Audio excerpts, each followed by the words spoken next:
So, hello everyone. Today we'll be taking up a very important topic that is rheumatic fever. ठीक है, तो ये क्या होता है, इसकी डेफिनेशन से शुरू करते हैं.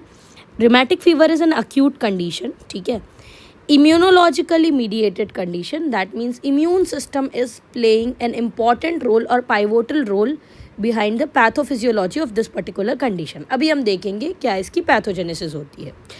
ये एक इन्फ्लामेटरी कंडीशन है. Very important thing is it is multi system disease. Multi system disease क्यों बोल रहे हैं, क्योंकि इसमें बहुत सारे सिस्टम्स इन्वॉल्व होते हैं. आप अभी देखोगे कि कार्डियोवास्कुलर सिस्टम इन्वॉल्व होता है, इसमें जॉइंट्स इन्वॉल्व होते हैं, स्किन और सबक्यूटेनियस टिश्यू इन्वॉल्व होता है, और इवन ये ऐसी बीमारी है जो सेंट्रल नर्वस सिस्टम को भी इन्वॉल्व कर सकती है. राइट. वेरी इंपॉर्टेंट की word in its definition is post streptococcal disease. तो जो रोमैटिक फीवर है वो स्ट्रेप्टोकोकस के इन्फेक्शन के बाद होता है, कुछ हफ्तों के बाद होता है. That is what is written over here, occurring few weeks after the episode of group A beta hemolytic streptococci. तो यूजुअली होता क्या है, ये ना जो एज ऑफ प्रेजेंटेशन है वो 5 to 15 ईयर्स के बच्चों में होता है. ठीक है, अब प्रेजेंटेशन क्या होती है, बच्चे को पहले फेरेंजाइटिस होता है या सोर थ्रोट की हिस्ट्री होती है, और कुछ हफ्तों के बाद ही उसे रोमैटिक फीवर नाम की एक डिसीज़ डेवलप हो जाती है. ठीक है, क्या होता है रोमैटिक फीवर और अच्छे से भी अपन डिटेल में देखेंगे. इसका रिस्क फैक्टर क्या है, overcrowding and poor sanitation. These are very important risk factor obviously. ठीक है, और इसका इंक्यूबेशन पीरियड होता है 2 to 5 वीक्स का. ठीक है, अब देखिए कोर्स ऑफ डिसीज़ क्या है, इसको समझने की कोशिश करते हैं. देखो, मान लो अगर किसी को group A beta hemolytic streptococci का इन्फेक्शन हो गया, तो सबसे पहले उसको क्या होगा, सोर थ्रोट होगा या टॉन्सिलाइटिस होगा. इसके स्ट्रेन्स होते हैं 1, 3, 6, 12, 18, 24. It's like the table of 6, 6, 12, 18, 24 हो गया, और 1 और 3 होते हैं, ये स्ट्रेन्स होते हैं इसके. ठीक है, टॉन्सिलाइटिस हो गया तो शुरू में क्या होता है, पहले अक्यूट रोमैटिक फीवर होता है, और अक्यूट रोमैटिक फीवर के दौरान में 5 इसके मेन क्लिनिकल सिम्टम्स होते हैं अक्यूट रोमैटिक फीवर के. इसमें एक सिम्टम होता है जिसको बोलते हैं अपन लोग पैनकार्डाइटिस. ठीक है, बाकी अभी मैं नहीं डिस्कस कर रही. तो सबसे पहले इन्फेक्शन हुआ, अक्यूट रोमैटिक फीवर हुआ. अक्यूट रोमैटिक फीवर में पैनकार्डाइटिस होता है, इसको बोलते हैं अक्यूट रोमैटिक हार्ट डिसीज़. ठीक है, ये वाली जो चीज़ हुई. इसके बाद क्या होता है, 40 to 60% केसेस में ये जो अक्यूट रोमैटिक हार्ट डिसीज़ है ये कन्वर्ट हो जाती है क्रॉनिक रोमैटिक हार्ट डिसीज़ में. तो अक्यूट रोमैटिक हार्ट डिसीज़ किस में कन्वर्ट हो गई, क्रॉनिक रोमैटिक हार्ट डिसीज़ में. आप समझ रहे हो. तो अक्यूट रोमैटिक फीवर जो है कुछ केसेस में क्रॉनिक रोमैटिक हार्ट डिसीज़ में कन्वर्ट हो जाता है. ये क्या होता है अभी हम इसकी बात करेंगे. ठीक है, एक और चीज़, ये लेटेंट हो सकता है, क्लिनिकल हो सकता है, सब क्लिनिकल हो सकता है. क्लिनिकल का मतलब क्या हुआ कि आपको ईसीजी में फाइंडिंग्स मिल रही हैं, आपको मरमर सुनाई दे रहे हैं, there are clinical science and symptoms. सब क्लिनिकल में ये चीज़ें नहीं मिलती, और लेटेंट में क्या होता है, आप स्क्रीनिंग के थ्रू उसको डायग्नोस करते हो. पहले ये आया तो ये क्लिनिकल या तो सब क्लिनिकल था, पर अभी क्या हो रहा है, अभी अनडायग्नोस्ड है और स्क्रीनिंग के थ्रू उसको डायग्नोस किया गया है. ठीक है. Now, what is the pathogenesis behind acute rheumatic fever? There are 2 words that you need to remember: molecular mimicry and cross reactivity. What is the story? The story is like this कि जैसे मान लीजिए अगर किसी को group A beta hemolytic streptococci का infection हुआ, तो ये जो बैक्टीरिया होता है ना, यहाँ पे मैंने आपको इसकी फ़ोटो बताई है, ये स्ट्रेप्टोकोकाई है. इस बैक्टीरिया के सरफेस पे, सेल वॉल की सरफेस पे एक प्रोटीन होता है जिसको एम प्रोटीन बोलते हैं. राइट. सो इसके सरफेस पे एक प्रोटीन होता है जिसको क्या बोला अपन ने, एम प्रोटीन बोला. अब जब ये मेरी बॉडी में आता है, ठीक है, तो इस एम प्रोटीन, जैसे ये ऑर्गेनिज्म मेरी बॉडी में आया, ये एम प्रोटीन एंटीजन की तरह काम करेगा, और इसके खिलाफ मेरी बॉडी में क्या बन जाएंगी, एंटीबॉडीज़ बन गई. बहुत बढ़िया. अब प्रॉब्लम क्या होती है, प्रॉब्लम होती है मॉलिक्यूलर मिमिक्री की. कहने का मतलब क्या है कि एम प्रोटीन का जैसा स्ट्रक्चर है ना, वैसे ही कुछ प्रोटीन मेरी बॉडी में मिलते हैं, है ना, और वो कुछ जगहों पे मिलते हैं. जैसे फॉर एग्जांपल अगर मैं बात करूँ कार्डियक टिश्यू की, तो कार्डियक टिश्यू में भी एम प्रोटीन जैसा दिखने वाला एक प्रोटीन है. ठीक है. अब ये जो एंटीबॉडीज़ हैं डिफ्रेंशिएट ही नहीं कर पाती कि मुझे इसे मारना है या मुझे इसे मारना है, कार्डियक टिश्यू वाले एम प्रोटीन को मारना है, तो वो हमारी ही सेल्स को अटैक करने लगती है. इसको बोलते हैं अपन लोग क्रॉस रिएक्टिविटी. तो पहले मॉलिक्यूलर मिमिक्री हुई क्योंकि प्रोटीन सिमिलर था, और फिर क्या हो गया, क्रॉस रिएक्टिविटी हो गई. ठीक है. पैथोजेनेसिस के ये 2 वर्ड्स बहुत इंपॉर्टेंट है, molecular mimicry and cross reactivity. Few more things that you need to understand at this point of time. देखिए होता क्या है, group A beta hemolytic streptococci का इन्फेक्शन हुआ, टॉन्सिलाइटिस हुआ, एम प्रोटीन जो होता है वो एंटीजन की तरह काम करता है. अब इसके कारण 2 चीज़ें होंगी, अगर एंटीजन बॉडी में आया तो एंटीबॉडीज़ बनेंगी, और एंटीजन एंटीबॉडी रिएक्शन होगा, कॉम्प्लीमेंट सिस्टम एक्टिवेट होगा, और इसको बोलते हैं type 2 hypersensitivity reaction. That is one part of the story. Second part of the story क्या होता है भाई, एंटीजन आया है तो CD4 सेल्स एक्टिवेट होती हैं, है ना, और जब ये CD4 सेल्स एक्टिवेट करती हैं तो ये साइटोकाइन को प्रोड्यूस करती हैं और मैक्रोफेज को एक्टिवेट करती हैं। तो ये क्या हो गया, टाइप 4 हाइपर सेंसिटिविटी रिएक्शन हो गया। यानी इसकी पैथोजेनेसिस में तुमको 2 वर्ड्स लिखने हैं, मॉलिक्यूलर मिमिक्री क्रॉस रिएक्टिविटी और type 2 and type 4 hypersensitivity reaction. CD4 cells के कारण टाइप 4 हाइपर सेंसिटिविटी रिएक्शन है और एंटीजन एंटीबॉडी रिएक्शन जो होगा वो टाइप 2 हाइपर सेंसिटिविटी रिएक्शन है। पैथोजेनेसिस पढ़ने के बाद अब हम पढ़ेंगे इसमें Jones criteria, very very very important thing, right. So what do you need to know about Jones criteria, जल्दी से देखते हैं इसके बारे में। देखिए जोन्स क्राइटेरिया, सर जोन्स ने क्राइटेरिया दिया और इसमें ये बोलते हैं कि कुछ मेजर क्राइटेरियाज हैं और कुछ माइनर क्राइटेरियाज हैं। So let me explain you these things in detail. तो ये बोलते हैं कि भैया या तो आपके पास 2 मेजर क्राइटेरिया हो, ठीक है, या तो 2 मेजर क्राइटेरिया हो। क्या क्या मेजर क्राइटेरिया है? पहला मेजर क्राइटेरिया होता है जिसको बोलते हैं हम लोग pancarditis. The first one is known as pancarditis, ठीक है। दूसरा मेजर क्राइटेरिया है जिसको बोलते हैं हम लोग माइग्रेटरी पॉलीआर्थराइटिस, यानी बहुत सारे जॉइंट्स का इन्फ्लेमेशन हो रहा है और ये माइग्रेटरी है। माइग्रेटरी यानी एक जॉइंट से दूसरे जॉइंट में ट्रांसमिट हो रहा है। तीसरा जो क्लिनिकल फीचर होता है उसको बोलते हैं सबक्यूटेनियस नोड्यूल्स, है ना, सबक्यूटेनियस नोड्यूल्स। चौथा होता है जिसको बोलते हैं erythema marginatum, very very very important point. और पांचवा होता है जिसको बोलते हैं हम लोग सिंडेम स्कोरिया। तो ये अपने क्या होते हैं, 5 मेजर क्राइटेरिया है। इन 5 में से जोन्स ने क्या बोला कि भैया कम से कम 2 अगर हो गए, ठीक है, एक चीज़। अब माइनर क्राइटेरिया क्या क्या होते हैं, माइनर क्राइटेरियाज देख लेते हैं। देखिए CRP का लेवल जो होगा वो इंक्रीज होगा, आर्थ्रेल्जिया या पॉली आर्थ्रेल्जिया यानी मल्टीपल जॉइंट्स में पेन होगा, फीवर होगा और ESR की वैल्यू जो है वो एलिवेटेड होगी।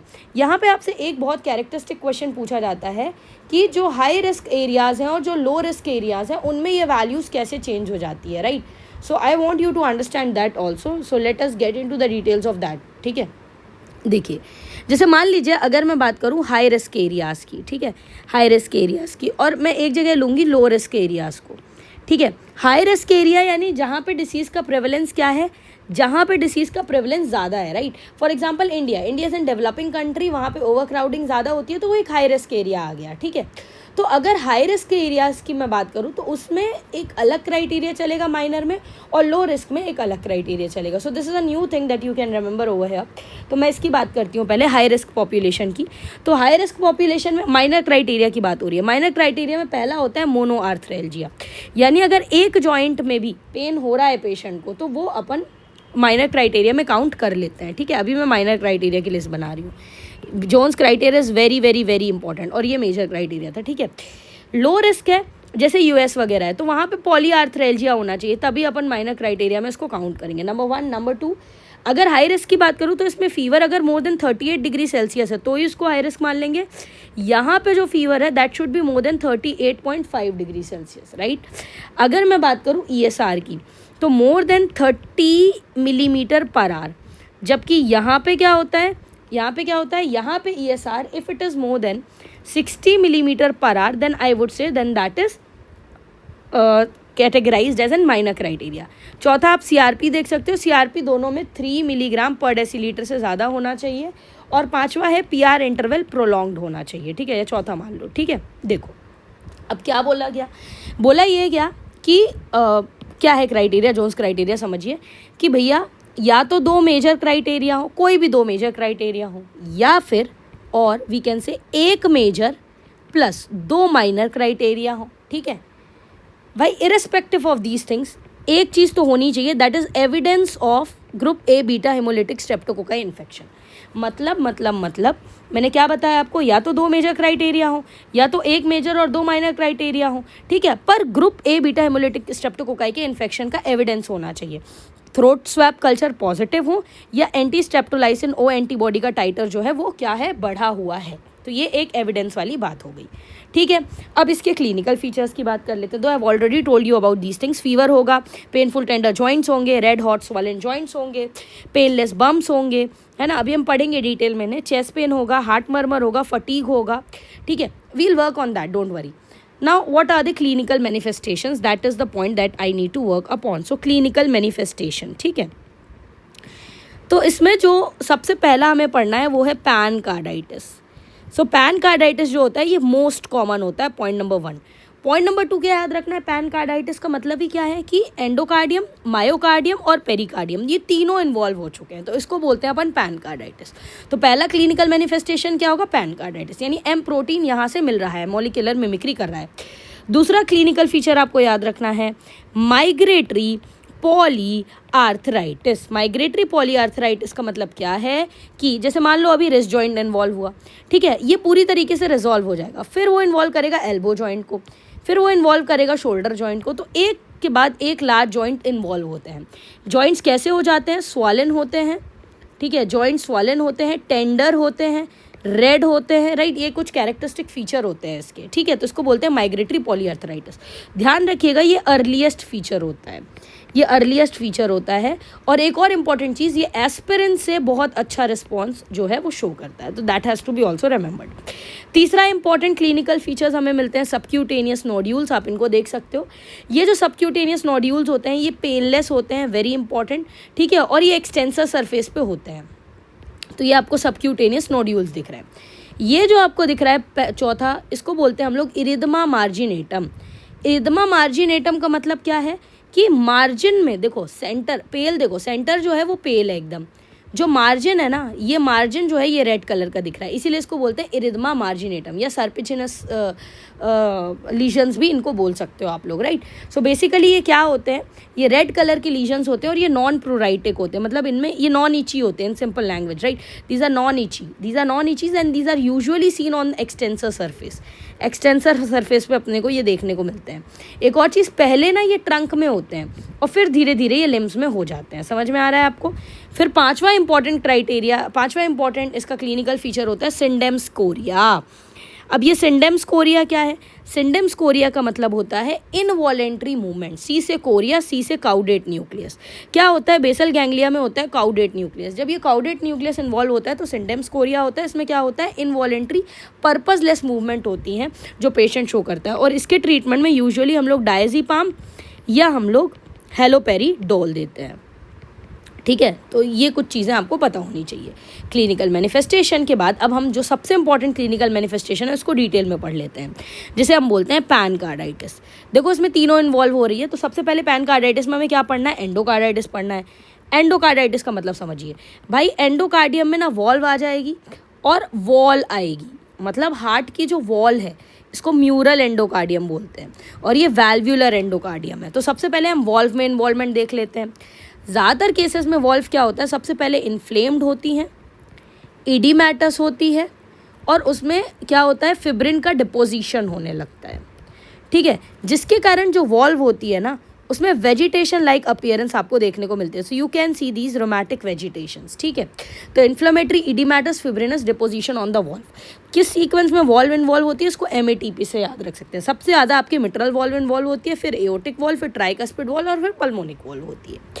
अब अगर मैं बात करूँ वॉल की, WALL, एक और चीज़, क्रॉनिकली क्या होता है, जब ये वॉल इन्वॉल्व हो रही है तो फिब्रिन डिपोजिशन इतना ज़्यादा होता है कि जो वॉल है ना ये एक स्ट्रक्चरल चेंज एक्वायर कर लेती है, और इसको हम लोग फिश माउथ अपीयरेंस बोलने लगते हैं, ठीक है। ऑब्वियसली स्टेनोसिस हो जाएगी वॉल्व की लेटर स्टेजेस में, ठीक है। दूसरा, वॉल में कुछ होता है, देखो होता क्या है, हमें पता है हार्ट के 4 चेम्बर है, तो ये जो आपका लेफ्ट एट्रियम है ना, ये आपकी मिट्रल वॉल हो गई, तो लेफ्ट एट्रियम में मिट्रल वॉल के ऊपर लेफ्ट एट्रियम की जो वॉल होती है ना उसमें आपको क्या देखने को मिलता है, एक श्रंकन एरिया देखने को मिलता है। श्रंकन एरिया होता है, ये मैप लाइक होता है, मैप की तरह होता है, ठीक है। इसको प्लैक बोलते हैं, और इसको बोलते हैं हम लोग मैककैलम प्लैक। क्या बोलते हैं, we are calling this as MacCallum plaque. क्या बोलते हैं इसको, मैककैलम प्लैक, ठीक है। तो एंडोकार्डाइटिस हो गया। एंडोकार्डाइटिस के बाद अब बात कर लेते हैं मायोकार्डाइटिस की। मायोकार्डाइटिस यानी मायोकार्डियम इन्वॉल्व हो रहा है, यानी बीच वाली लेयर हो रही है। तो इसमें क्या क्या चीज़ें होती हैं, देखो इसमें अपन को देखने को मिलती है एशकॉफ बॉडी, या इसी को बोलते हैं रोमैटिक ग्रैन्युलोमा, और ये पैथोग्नोमिक है आपके मायोकार्डाइटिस रोमैटिक फीवर का, मतलब ये मिलेगा ही मिलेगा, ठीक है। अगर ये मिल गया तो 110% वो रोमैटिक फीवर है। तो बीच में क्या होता है इसकी ये बात कर लेते हैं। बीच में फिब्रिनस एक्सुडेट होता है या फिब्रिनस नेक्रोसिस होती है, सेंटर पे ये दिख रहा है आपको, और कोलेजन फाइबर होते हैं। इंपॉर्टेंट चीज़ क्या है पेरीफेरी में, पेरीफेरी में सबसे इंपॉर्टेंट होती है एशकॉफ सेल्स। ये एशकॉफ सेल्स जो होती है ना, ये जाइंट सेल्स होती है, यानी मल्टी न्यूक्लिएटेड सेल्स होंगी, ठीक है। तो we are having Aschoff cells which are giant cells which are multinucleated cell. Along with that यहाँ पे हमें और क्या क्या देखने को मिलती है, यहाँ पे हमें देखने को मिलती है हिस्टियोसाइट्स, ठीक है, ठीक है। कई लोग इसको एंटी एशकॉफ सेल बोलते हैं, ठीक है, या हिस्टियोसाइट्स बोलते हैं। तो इनमें क्या होता है, इनमें दो चीज़ें होती हैं, या तो कैटरपिलर न्यूक्लियस हो सकता है, ठीक है, कुछ इस तरीके से, या तो कई बार आपको अगर आप लॉन्गिट्यूडनली देखोगे ना तो कैटरपिलर वाला दिखेगा, और क्रॉस सेक्शन में अगर देखोगे तो आउलाई दिखेगा। समझ में आ रहा है? तो ये हिस्टियोसाइट सेल का अपीयरेंस है। देखो यहाँ पे लिखा हुआ है, ये आपका आउलाई हो गया और ये कैटरपिलर हो गया। इसके अलावा यहाँ पे प्लाज्मा सेल तो मिलेगी, लिम्फोसाइट्स मिलेगी, दैट्स वेरी सिंपल। तो बीच में ज़रूर याद रखना फिब्रिनोइड नेक्रोसिस होती है, तो ये मायोकार्डाइटिस में मिलेगा, मायोकार्डियम में, ठीक है। आउटर मोस्ट लेयर क्या होती है हार्ट की, जिसको पेरिकार्डियम बोलते हैं। अब पेरिकार्डियम में क्या होता है, पेरिकार्डियम में आपके पास fibrinous, we have to word, fibrinous pericarditis मतलब क्या है, जैसे देखो इसको ब्रेड एंड बटर अपीयरेंस भी बोलते हैं, what do we need to know about this. जैसे ये दो ब्रेड है ना, ब्रेड के बीच में अगर बटर लगा दे तो उसको ब्रेड एंड बटर अपीयरेंस बोलेंगे। वैसे ही विसरल और पेराइटल पेरिकार्डियम होता है, इसके बीच में ना आपके पास क्या होता है, फिब्रिनस एक्सुडेट डिपॉजिट हो जाता है। तो इस फिब्रिनस एक्सुडेट के कारण इसको अपन पेरिकार्डाइटिस बोलते हैं। पेरिकार्डियल फ्रिक्शन रब मिलेगा अपन को इसमें, ये चीज़ अपन को ध्यान रखना है, ठीक है। अब बात करते हैं कॉम्प्लिकेशन की। देखो कॉमन सेंस लगाते हैं, what do we know, this is my heart, let us say that we know that these are pulmonic valves, right, and ultimately क्या होता है, ये हमारे पास क्या है, दीज आर आर लंग्स, ठीक है, ये हमारे क्या है, ये हमारे लंग्स हैं। तो बेसिक चीज़ क्या है, पल्मोनिक वॉल्व्स, लंग्स से पल्मोनरी वॉल्स आई, ठीक है, और ये कहाँ पे ड्रेन करेंगी, लेफ्ट एट्रियम में, ये लेफ्ट वेंट्रिकल हो गया, और बीच में कौन सी वॉल्व होती है आपकी, मिट्रल वॉल्व होती है, ठीक है।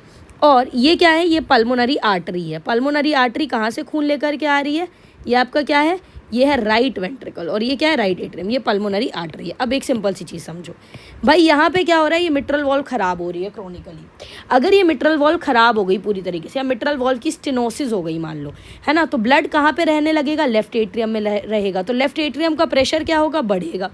अगर लेफ्ट एट्रियम का प्रेशर बढ़ेगा तो खून का बैक फ्लो होता है, यानी blood will have a back flow, और वो कहाँ पे आ जाएगा, लंग्स में आ जाएगा। तो लंग्स में अगर खून आएगा तो क्या बोल देंगे, पहले पल्मोनरी इडीमा होगा धीरे धीरे। अब क्या होगा, धीरे धीरे वो ब्लड ये पल्मोनरी आर्टरीज में आएगा। तो क्या मैं बोल दूँ, पल्मोनरी आर्टरी हाइपरटेंशन भी हो जाएगा पेशेंट को, और धीरे धीरे ये ब्लड पूरा राइट चेम्बर में आने लगेगा बैक फ्लो के कारण। तो क्या मैं बोल दूँ, राइट हार्ट फेलियर होने लगेगा इस पेशेंट को। तो वही सारी चीज़ें यहाँ पे लिखी हुई हैं कि हार्ट फेलियर होगा, ठीक है। एक और चीज़ समझो भाई, तुम्हारी ये जो वॉल्व है ना, इसमें वेजिटेशंस थे, अगर तुमको याद हो, है ना, अगर इन वेजिटेशंस में गलती से कोई बैक्टीरिया इन्वेड कर देगा तो क्या हो जाएगा, इन्फेक्टिव एंडोकार्डाइटिस। और एक और चीज़ समझो, अगर गलती से कोई वेजिटेशन डिटैच होकर के कहीं इधर उधर चली गई तो क्या वो थ्रोम्बस या एम्बोलाई बना लेगा, बिल्कुल बना लेगा। तो क्या क्या कॉम्प्लिकेशंस होते हैं, देखिए, पैनकार्डाइटिस पढ़ लिया अपन ने, ये अक्यूट वाले हैं, हार्ट फेलियर, अरिदमियास, ठीक है, एट्रियल फिब्रिलेशन होगा। क्रॉनिक कॉम्प्लिकेशन बहुत इंपॉर्टेंट है, जो मैंने आपको अभी बताया है, स्टेनोसिस होगी, mitral stenosis, aortic stenosis, fibrillation होंगे, थ्रोम्बो एम्बोलिज्म होगा, pulmonary hypertension, right heart failure बता दिया, infective endocarditis I have already told you, and ultimately it would cause and stage heart disease, right. Last thing that we need to discuss is the management of rheumatic fever, very important. Now it is managed in 4 stages. देखो सबसे पहले क्या करो, primary prevention, PSM में पढ़ते हैं अपन। तो पहले ना तुम डिसीज़ को ही इरेडिकेट कर दो, यानी स्ट्रेप्टोकोकाई को ही इरेडिकेट कर दो, तो इसको बोलते हैं प्राइमरी प्रिवेंशन, ठीक है। प्राइमरी प्रिवेंशन में क्या देना होता है अपन को, बेसिकली ध्यान रखिएगा, आपको पेनिसिलिन देनी है। तो या तो आप इंजेक्शन पेनिसिलिन जी या बेंजाथीन पेनिसिलिन दे सकते हो, इसका सिंगल डोज, या तो आप oral penicillin V250 milligram QID for 10 days दे सकते हो, ठीक है। तो basically penicillin is a mainstay of treatment, injection penicillin G single dose और oral penicillin V250 milligram QID for 10 days. कई लोग पेनिसिलिन के लिए एलर्जिक होते हैं तो उनको एरिथ्रोमाइसिन देते हैं 250 milligram QID for 10 days, again है ना, 10 डेज के लिए अपन ने दिया। समझ में आ रहा है? तो प्राइमरी प्रिवेंशन में ये किया अपन ने। प्राइमरी प्रिवेंशन में हमने इरेडिकेट करने की कोशिश की स्ट्रेप्टोकोकस को, उसके लिए क्या दिया, पेनिसिलिन दी, सिंगल डोज IV मैंने आपको बता दिया देना है। दूसरी स्टेप होती है ना, S से सेकेंड स्टेप में हमें क्या करना है, S से स्टेरॉइड्स देना है, ठीक है। तो क्या क्या स्टेरॉइड्स देते हैं और कितना कितना देते हैं, दैट्स वेरी इंपॉर्टेंट। देखिए सिंपल चीज़ समझो, पहली बात तो देखो क्या देखना है तुमको स्टेरॉइड देने से पहले या एंटी इन्फ्लेमेटरी ड्रग देने से पहले कि आर्थराइटिस है कि नहीं पेशेंट को। मान लीजिए केवल आर्थराइटिस है उसको, तो एस्पिरिन दो आप, है ना। एस्पिरिन 75 to 100 मिलीग्राम पर केजी बॉडी की वेट पर डे अपन को देना है, ध्यान रखिएगा, ठीक है। और स्टेरॉइड्स ना 12 हफ्तों तक देना होता है, ये भी ध्यान रखना। 12 वीक्स का कोर्स होता है स्टेरॉइड्स का, टोटल 12 वीक्स देना है। अब केवल आर्थराइटिस नहीं है, उसको कार्डाइटिस भी है, तो आप लोग ना कॉर्टिकोस्टेरॉइड्स दे सकते हो, प्रेडनिसोलोन वगैरह आप दे सकते हो, right. That's very clear to you. तीसरा स्टेप क्या होता है, सी से तीसरा स्टेप, तीसरा अक्षर है ना ये, तो सी से कॉम्प्लिकेशंस को डील करो। जैसे जॉइंट पेन हो रहा है उसको, कार्डिक ओवरलोड होगा, तो क्या करो, बेड रेस्ट दो अच्छे से, ठीक है, नॉर्मली। तो अगर कार्डाइटिस नहीं है ना, तो जब तक टेम्परेचर और ये सार नॉर्मल नहीं आ जाता आपको, तब तक बेड रेस्ट देना है। और अगर गलती से कार्डाइटिस है तो भाई सब कुछ नॉर्मल आने के बाद भी आपको 2 से 6 हफ्ते उसको बेड रेस्ट देना है। देखो कोरिया आ रहा था तो मैंने पहले बताया हेलोपेरिडोल या डायज़ेपाम दे सकते हो, और आपको जॉइंट को रेस्ट देना है। लास्ट स्टेप जो होता है वो सेकेंडरी प्रिवेंशन होता है रोमैटिक फीवर का, है ना। रिकरेंट अटैक्स को प्रिवेंट करने के लिए हमें क्या करना है, दैट इज़ वेरी इंपॉर्टेंट। तो रिकरेंट अटैक्स को प्रिवेंट करने के लिए हम क्या क्या चीज़ें दे सकते हैं पेशेंट को, उसकी बात कर लेते हैं अपन। So in order to prevent the recurrent attacks, right, तो हम क्या क्या देख सकते हैं। देखो हमें पेनिसिलिन देना होगा, है ना, और कितना कितना देना है अपन उसकी बात कर लेते हैं, ठीक है। अगेन बेंजाथीन पेनिसिलिन जी, आप वज़न देखो बच्चे का 30 किलो से ज़्यादा है या 30 किलो से कम, कई बुक्स में 27 kg बोलते हैं। अगर वो 30 किलो से ज़्यादा है तो आपको 1.2 मिलियन इंटरनेशनल यूनिट देना है, और अगर वो 30 किलो से कम है तो 0.6 मिलियन इंटरनेशनल यूनिट देना है, ठीक है। ये सेकेंडरी प्रोफाइलेक्सिस की बात हो रही है। ओरल पेनिसिलिन भी उतना ही है, 250 मिलीग्राम बीडी देते हैं अपन इसको, ठीक है। और अगर पेनिसिलिन के लिए एलर्जिक है तो रिथ्रोमाइसिन देना है 250 मिलीग्राम बीडी। तो QID से BD कर दिया है। ड्यूरेशन ज़रूर याद रखना। अगर आप लोग बेंजाथीन पेनिसिलिन जी दे रहे हो, है ना, और अगर आप इसको 30 किलो से ज़्यादा के बच्चे में दे रहे हो तो हर 3 हफ्तों में देना है, और 30 किलो से कम है तो हर 2 हफ्तों में देना है। लास्ट में हमें पढ़ना है प्रोफाइलेक्सिस का कितना ड्यूरेशन चलेगा। हमने ये पढ़ लिया कि प्रोफाइलेक्सिस में देना क्या क्या है, समझ गए आप, कितने समय तक ड्यूरेशन चलेगा। देखो कार्डाइटिस है कि नहीं। अगर कार्डाइटिस नहीं है तो अगले 5 साल तक, या जब तक बच्चा 18 साल का नहीं हो जाता तब तक आपको ये प्रोफाइलेक्सिस देनी है। अगर कार्डाइटिस नहीं है, ठीक है, सॉरी कार्डाइटिस है पर रोमैटिक हार्ट डिसीज़ नहीं है, तो आपको अगले 10 साल तक, या जब तक बच्चा 25 साल का नहीं हो जाता।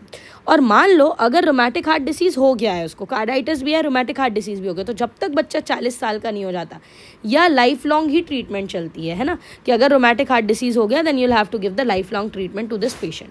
सो these are few important thing that you need to remember. कुछ और चीज़ें मैं बता दूँ अगर आपको ध्यान रखने के लिए, बस कि सेकेंडरी प्रोफाइलेक्सिस या सेकेंडरी प्रिवेंशन में, सॉरी, आप पेनिसिलिन जी और वी तो देते ही हो, साथ में आप लोग क्या दे सकते हो, सल्फाडायाजीन भी दे सकते हो, right, if you can remember. Other than this much is more than sufficient for this particular topic. Thank you.